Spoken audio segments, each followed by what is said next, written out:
Seja bem-vindo ao Vem de Carona. Hoje vamos rodar pela cidade para mais um bate-papo especial, trazendo, claro, histórias, novidades, muita conexão com você. Tudo isso com o apoio da Kaiô Mitsubishi Motors de Chapecó, concessionária da Mitsubishi, onde você encontra veículos lançamentos 2025, modelo já 2026, conforto, segurança e tecnologia. Agende já o seu test drive.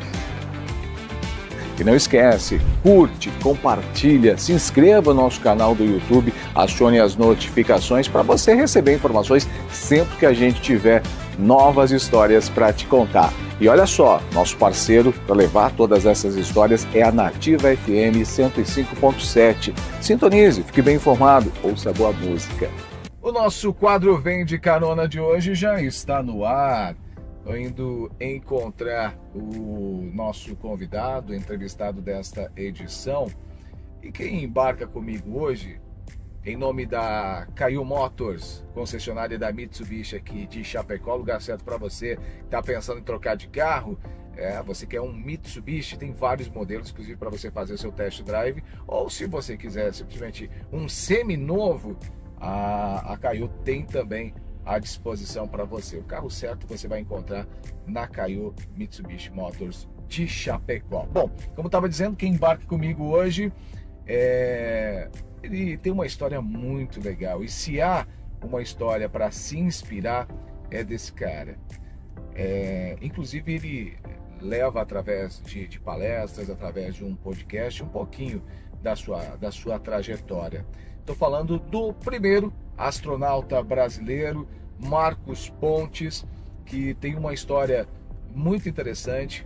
Teve uma infância humilde, mas um desejo muito grande de conquistar o espaço, e foi isso que ele fez, né? Conquistou o espaço, e espaço enorme a nível de Brasil. Já foi ministro, né, de Ciência e Tecnologia do nosso país. Hoje é senador da República, lá por São Paulo, mas representa todos os brasileiros. E ele vai embarcar com a gente aqui, contando um pouco da sua história e da sua trajetória. Então, embarque com a gente no Vem de Carona de hoje.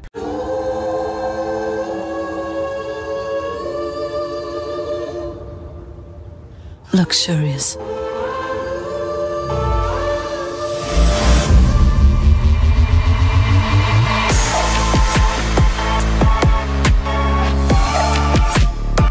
O mercado de luxo tem um novo protagonista.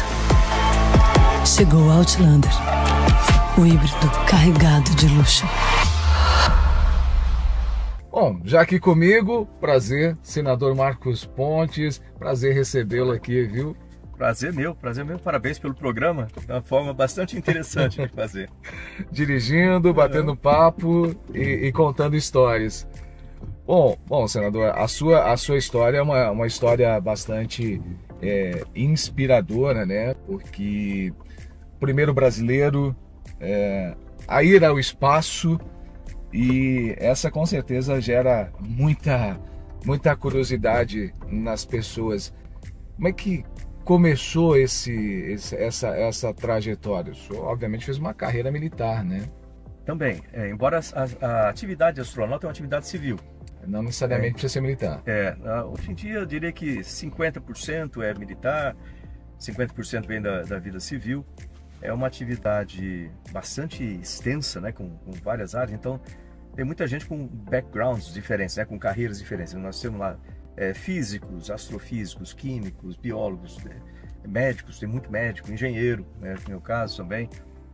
E uma parte vem das carreiras militares e outras das carreiras civis. Mas quando chega lá, todo mundo entra na atividade civil de astronauta. Eu comecei a minha vida, na verdade, como eletricista aprendiz da Rede Ferroviária Federal, quando eu tinha 14 anos, para poder ajudar em casa, né? Que eu nasci na periferia, meu pai era faxineiro do Instituto Brasileiro do Café, e a maneira como eu achei, né? Eu gostava de aviação, a maneira como eu achei para me aproximar, já que eu não tinha dinheiro para pagar as horas de voo, era exatamente entrar na Força Armada. Então, entrar na Força Aérea.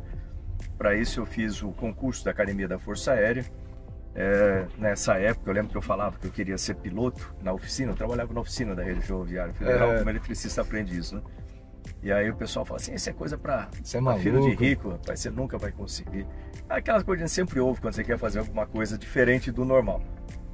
Mas aí eu estudei, eu lembro que minha mãe, na época, falou assim para mim, você pode fazer tudo o que você quiser na vida, desde que você estude, trabalhe, persista e sempre faça mais do que esperam de você. E ela estava certa.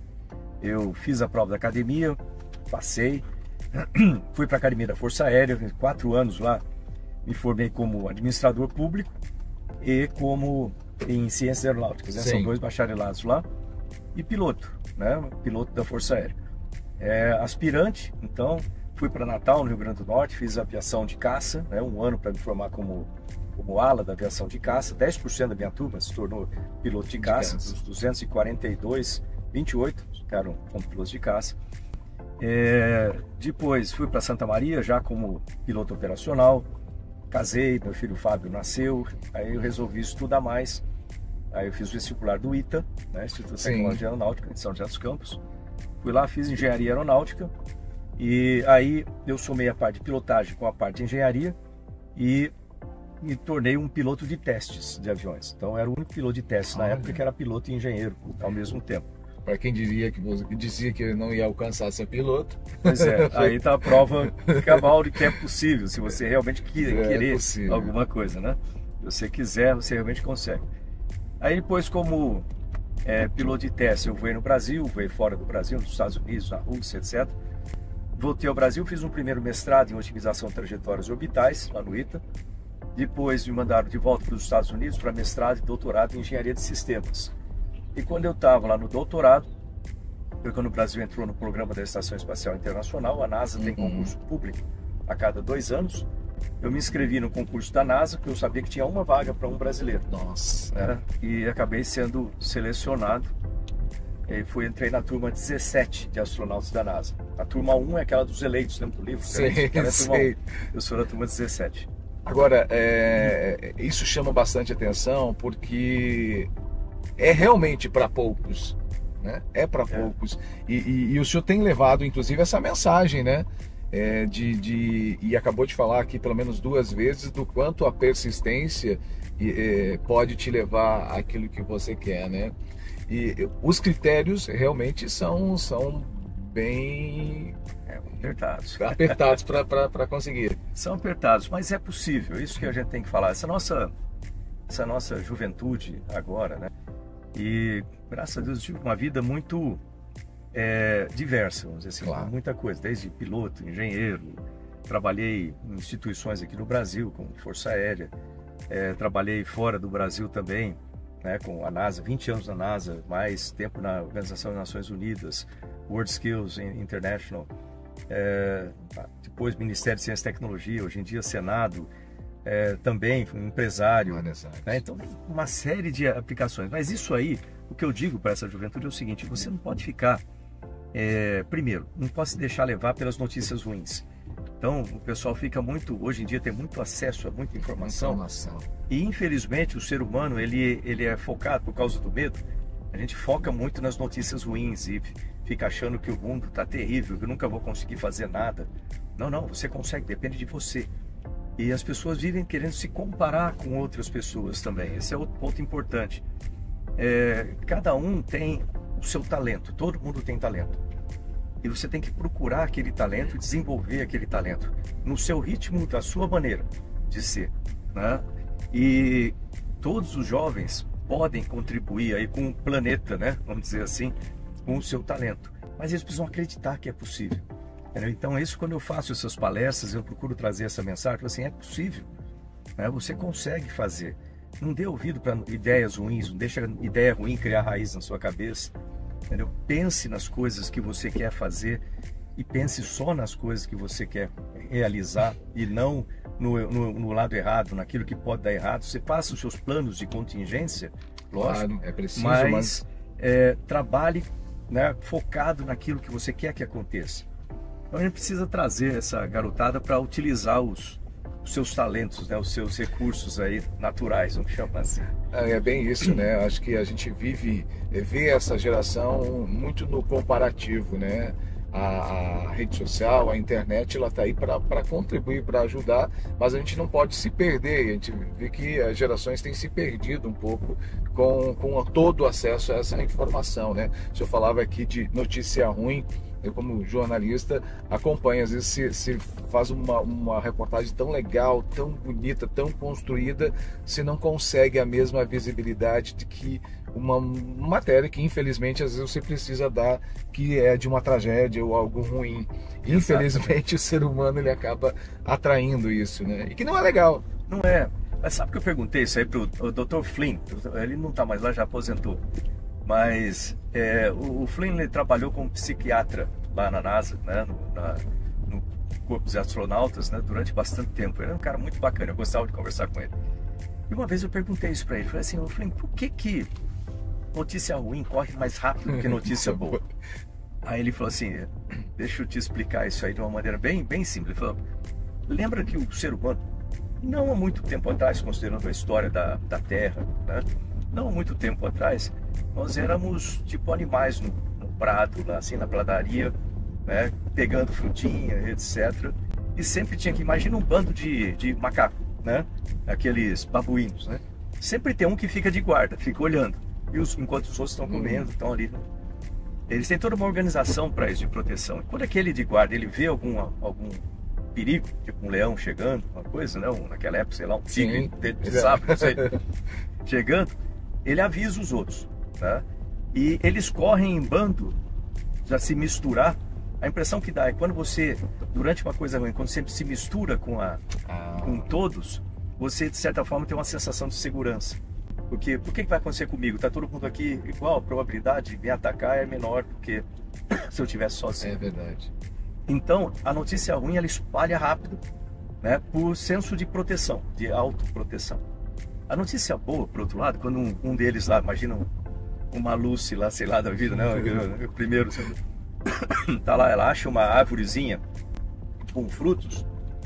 Primeiro ela come, depois ela chama os outros para dizer que tem ali. Uma notícia boa, ela demora mais tempo, porque sempre aquele indivíduo vai tentar ver como que eu posso me aproveitar dessa notícia boa antes e depois eu compartilho. Então eu falei, pô, mas não é que faz assim, parece meio grosseiro, parece meio assim, ruim, né? Mas faz todo sentido. Eu falei, pô, mas que acho que a gente tem que compartilhar logo, né? Mas se for pensar, no fundo lá, o nosso cérebro, se até o desenvolvimento do nosso cérebro, ele segue uma sequência interessante, né?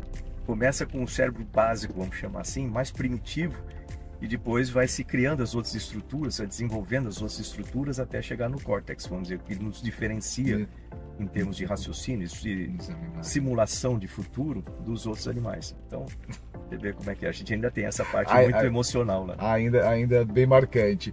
Bom, e essa experiência de ir para o espaço, porque eu lembro que era muito jovem ainda na época em que se anunciava que o primeiro brasileiro a ir para o espaço, lembro muito bem dos telejornais mostrando. E como é que foi para o senhor essa experiência? Olha, era tudo muito novo, né?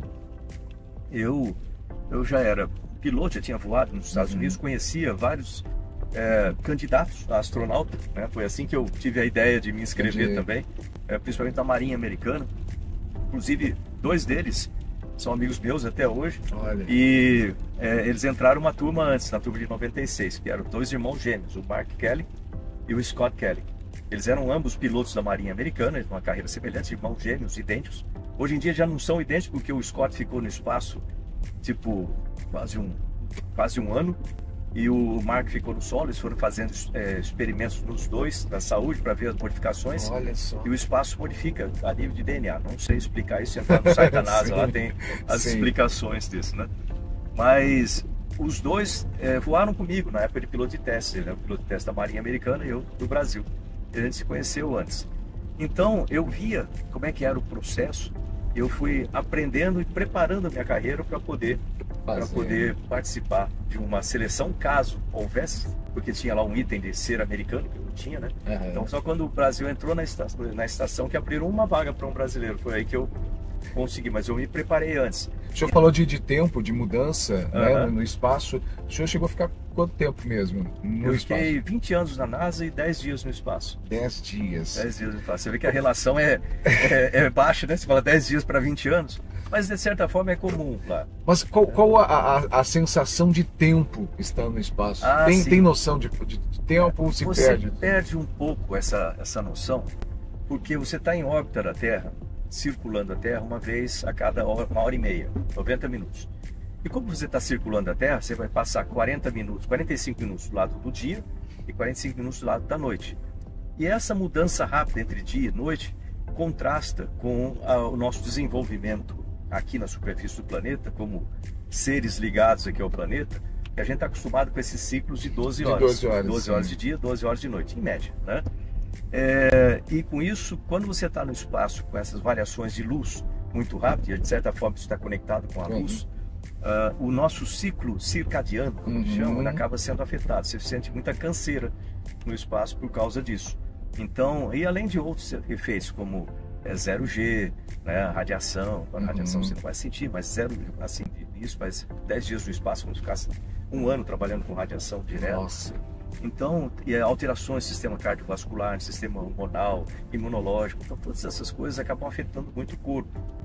Então, o espaço, ele é bastante desgastante, fisiologicamente falando. Ou seja, uma pessoa que fica no espaço muito tempo, ela vai envelhecer mais, aparentemente. Envelhece mais rápido. Você nota isso aí, você vai, uma tripulação que fica lá 4 meses, 6 meses, é um tempo grande de missão.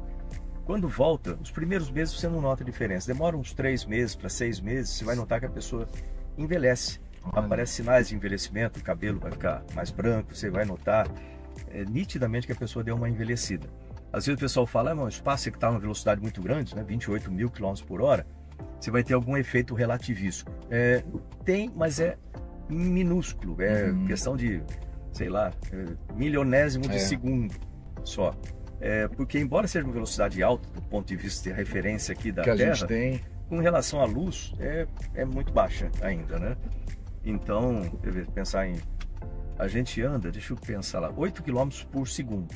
Né? Se eu fazer umas contas aqui de cabeça, então quem está vendo aí, desculpa se eu fizer a conta errada. 8 km por segundo, 28 mil km por hora. 8 km por segundo.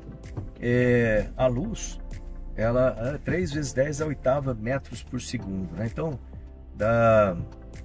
se tirar, dá 300 mil km por segundo. Então você vê que 8 km por segundo é nada comparado com 300 mil, né? Caramba, e como o que se vê lá de cima, de fato? Porque a gente vê as imagens de satélite, a gente vê as imagens, e isso a gente, toda vez que a gente viaja de avião mesmo, que a gente consegue enxergar o solo de alguma forma, cria você tenta imaginar, quando a gente chega aqui em Chapecó, a gente começa a tentar localizar as coisas pelo ar. Como é isso lá de cima, olhando o espaço lá de cima? Qual é a visão que você tem? Olha, dá mais vontade de olhar para a Terra. O problema é o tempo. Né? Você tem uma rotina ali dentro que dá mais ou menos 6 a 7 horas para dormir e o restante do dia você está em atividade. Então, ou você está cuidando de você, higiene, café da manhã, almoço, jantar. Que não é tão prático quanto aqui. Não é prático, mas é uma hora que você tem que juntar todo mundo para conversar de assuntos diferentes, inclusive, para manter a mente saudável. Depois cada um vai para sua estação, né, de trabalho, o que vai fazer, que está previsto para você fazer naquele dia. Às vezes a gente trabalha em 2, a gente trabalha sozinho, às vezes em mais, depende do que você vai fazer. E eu sou de manutenção, vamos dizer assim, na parte técnica, né? Então às vezes você está montando, desmontando coisas, reconfigurando, configurando sistemas. Então você está o dia todo em movimento. E você não tem muito tempo de olhar para fora. Aí durante essas 6 horas é o momento que você tem para olhar. Então eu não falava, quer saber, eu não vou nem dormir, mas eu dormi umas 2 horas por dia. Aí eu ficava lá no meu saco de dormir, eu coloquei assim de uma maneira que eu tinha a janela. Eu ficava olhando uma janelinha aqui que eu via a terra de um lado e o restante, vamos dizer assim, acostado da estação do outro lado. Então é muito bonito. Você pensa nessas variações de dia para noite, noite para dia, com 28 mil km por hora de velocidade. Nossa. De repente você entra na noite, né? E aí você vê a terra de cima. Você vê tempestades de cima. Nossa. Parece uma teia de aranha, assim, quando você vê os raios, né? Você vê meteoros entrando. Você vê as luzes da cidade, dá para você saber se é luz antiga, tipo de sódio, se é LED, a concentração maior de pessoas ou menor concentração, oceanos. À noite, de manhã, quando vem, você vai entrar no lado do dia, é uma coisa maravilhosa, a gente chama de terminador isso aí, né? Tem tipo um arco-íris assim que vem formando, né? Com cores diferentes, por causa do espectro da luz, né? Na alta atmosfera. Aí você vê o sol surge, você não pode ficar olhando para ele, vai danificar a sua visão, por causa de ultravioleta. Mas aí você olha a Terra, você vê mares tipo o Caribe, com mares verde, esmeralda, assim, maravilhoso, desertos, laranja, florestas, verde e branca, porque tem muita nuvem, né, cobrindo sempre. É uma coisa impressionante, tem lugares que parece outro planeta, né, no topo das montanhas, assim, aí nos Andes, por exemplo. É um ângulo totalmente... É maravilhoso, é maravilhoso. Esse é o problema, que você quer olhar cada órbita que você faz, você está com 51 graus de ângulo de órbita, cada órbita que você faz, 1h30, a Terra girou 1h30, então você vai passar na outra órbita em outros lugares. Em outros locais. Por isso que quando você vê o Centro de Controle de Missão lá em Houston, aquele painel enorme, com o mapa mundi, e você vê um tipo de um senoide, né? Uma função seno, né? Assim, que é justamente esse circular, a gente está circulando a Terra. Cada órbita que você passa, a Terra, então você vai ter um shift, uma alteração em fase, né? Daqui. Depois você vê um seno, assim, de repente altera a fase, porque agora está passando em 1h30 defasado. Deu para entender? Que experiência! Bom, e aí, depois disso, o senhor voltou, né? Voltou, e hoje, né, já pulando rapidamente, né? Hoje é senador, né, por São Paulo. Mas eu penso assim, eu sou por São Paulo, mas é pelo Brasil. Trabalho pelo Brasil. Claro, claro. Inclusive, o senhor tem o povo brasileiro tem um carinho muito grande pelo senhor, pela história, né? Pela história que construiu, pelo que levou o nome do Brasil. O senhor mesmo diz, né? Levou a bandeira do Brasil para o espaço, ou seja, para o universo inteiro ver. E essa é uma conquista de muitos méritos, porque, como o senhor mesmo contou aqui a sua trajetória, da onde começou, com o que desejou e alcançar isso tudo, sem dúvida, é de muito mérito. E o senhor também teve um papel muito importante como ministro, né? Sim, ministro de Ciência, Tecnologia e Inovações e ministro de Comunicações. São duas pastas importantes para o Brasil, não são dados o valor adequado ainda do nosso país para essas pastas, que elas são essenciais. Olha todos os países envolvidos, todos eles. Quais são, o que distingue esses países? Não é raça, não é lugar onde mora, religião, nada disso. O que distingue é o seguinte: investimento constante e bem feito em educação focada para desenvolvimento, não é educação de qualquer forma, educação focada para desenvolvimento, ciência para desenvolver ideias, né? Tecnologia para transformar ideias em inovações, novos produtos, né? E a partir desse momento você consegue produzir empregos, e aí você precisa de empreendedorismo. Então, se você vê educação, ciência, tecnologia, você desenvolve todos os outros sistemas. Todos os países desenvolvidos assim. Então, isso foi meu foco lá no Ministério, consegui muitos resultados. Infelizmente, a imprensa não mostra muitos resultados, elas procuram as coisas ruins, coisas boas não mostram muito. A gente teve muitos bons resultados que vão ecoar aí durante muito tempo, e esse legado permanece. Inclusive, na gestão agora, eles têm utilizado tudo que a gente fez lá, basicamente. Isso é importante. E depois, como senador, o que eu busco é justamente trazer no aspecto legislativo esses desenvolvimentos. Claro. Porque no executivo você tem as suas limitações por causa das leis. Ali você consegue ajustar essas leis, tipo lei do bem, o marco legal da inovação e todos a parte de startups, né? Tudo isso aí a gente consegue modificar ali e trazer. Eu fui relator também da Lei Geral do Espaço. Então, muita coisa é feita. Eu apresentei mais de 300 propostas legislativas em um ano.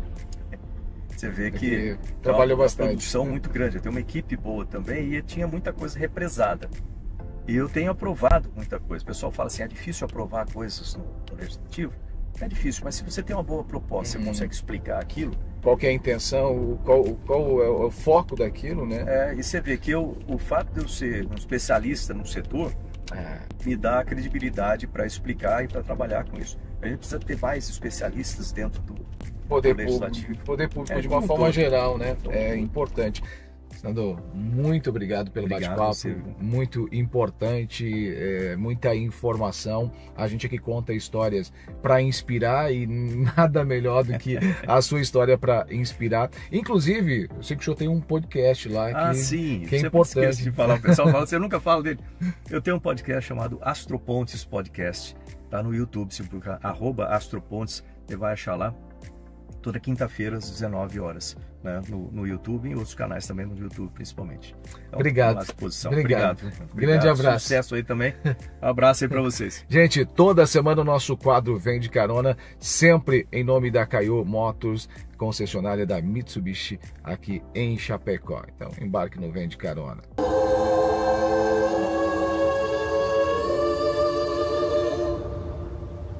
Luxurious.